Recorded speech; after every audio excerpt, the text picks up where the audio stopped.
There are so many episodes I record in between the episodes you actually hear. And then there's even more episodes that I don't record in between the episodes that I do record. And then there's these internal conversations and conversations with Johnny and arguments with myself and arguments with Johnny. And then I come back to this mic to record. And what's funny is that this desk that I record on, it's kind of tucked into its own corner, right? It's not just like an, oh, sure, let me sit here kind of desk. Like, you will only go to that desk. You only sit at that desk if you're going to that desk. You don't just find yourself sitting there on accident. And it doesn't matter how much back and forth I do about the podcast, or how much doubt or debating, deliberating, like questioning my style and my approach. And then I break up with the podcast and then we quickly get back together for next week's episode. Despite all of that, I keep marching over to this desk.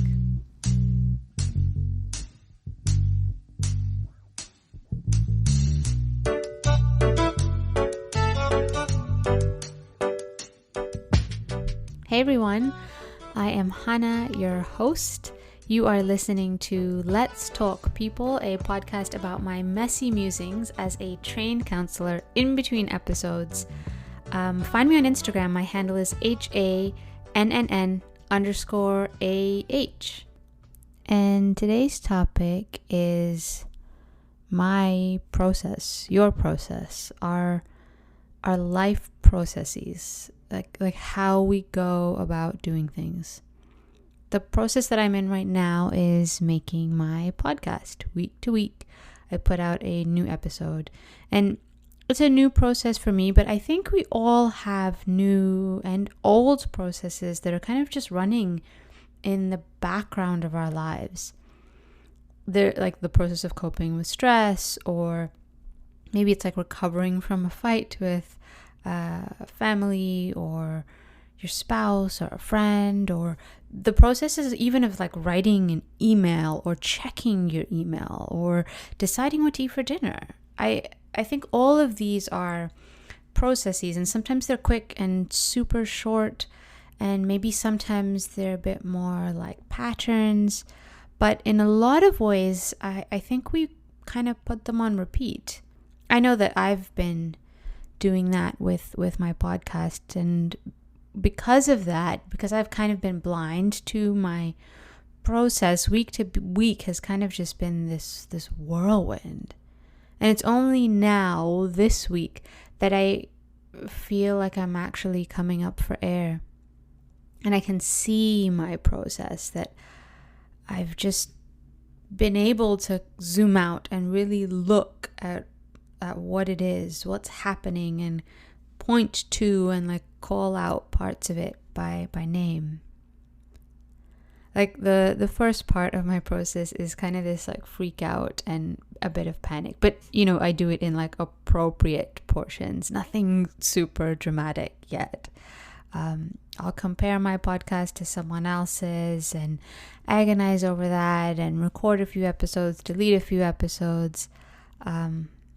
And at some point then I have this like great awakening and a revelation, and then that leads down to me feeling really chill and super zen, and all along the way there are these like spots of more agony and like binging ice cream, and also feeling really slow and easy, and it being like 4 p.m. and looking out the window and the sun's out and things are quiet.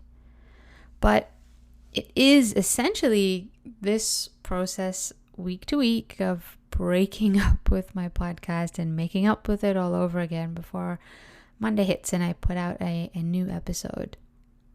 But the biggest part of my process that I kind of hid behind the agony part is comparing myself to everyone else. Comparison is a huge and maybe even, I want to say, pivotal part of my process, and not on purpose or anything. I think it's just always been that way. My default setting, and especially when I'm starting out at something new. Part of me is afraid to look at what other people are doing, and then another part of me just does it like compulsively. And I found this podcast yesterday, and I went from loving it to sizing it up in like 3 seconds flat. And, I start looking at like how big and how famous it is, and how many reviews that podcast had, and how many episodes have they even done to be able to get that many reviews. And then my process turns from like at least feeling somewhat steady and like I'm quote unquote researching, other podcasts, to down, like a downward process. And it's really quick. And I think it's because I'm actually really good at comparing. I'm really good at comparing myself and my arguments for why my podcast is not as good as, or whatever it is. They're very compelling and convincing, and they get me every time. I always end up at this same inflection point.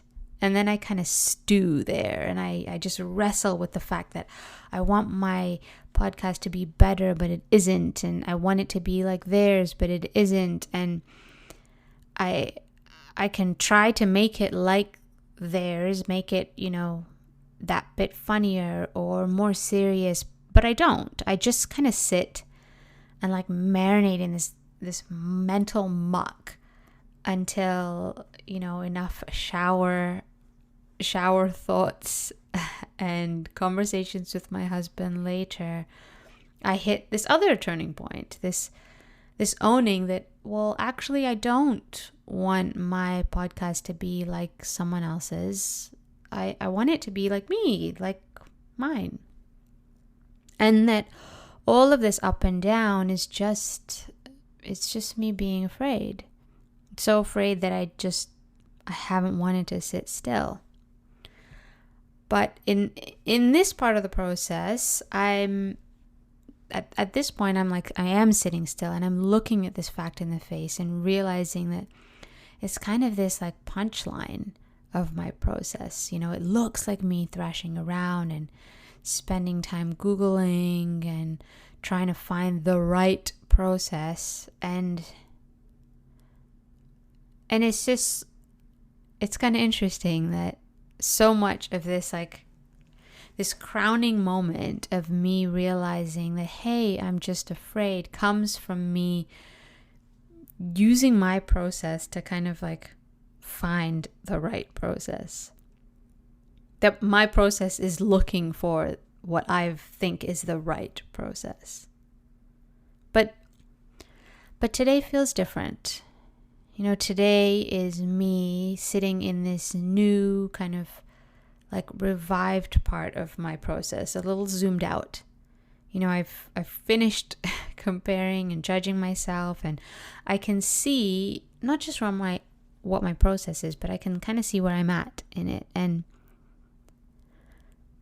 I guess it makes me think that, in a sense, processes are great, as like windy and as wonky as they all have some kind of like end or closed loop, or where you get kind of spit out at the end of it, and maybe sometimes, at least for me, that end has been like a super sharp U-turn right back to the beginning.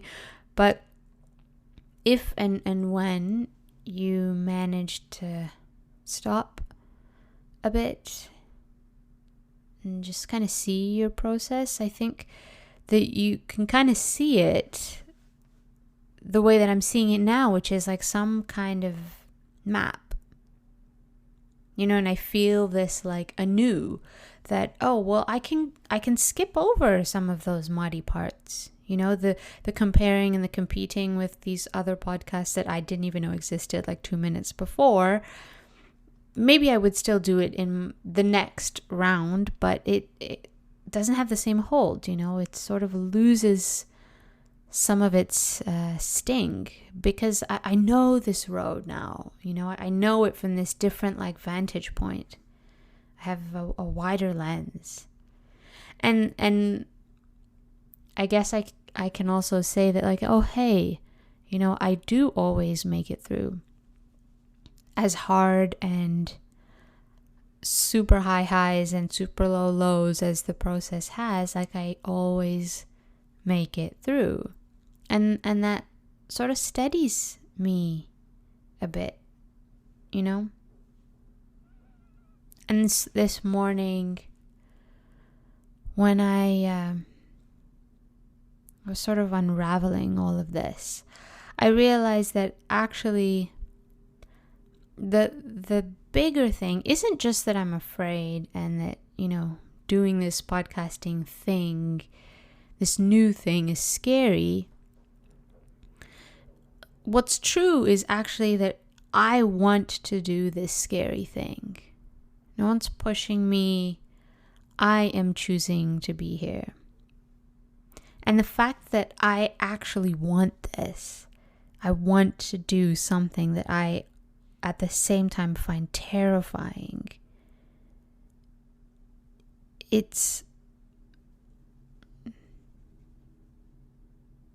changes something, it changes my relationship with myself, my process. It's something that I can't unsee.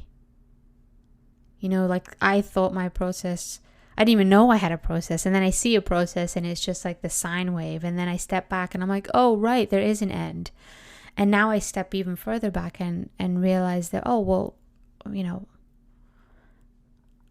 I took the road to begin with.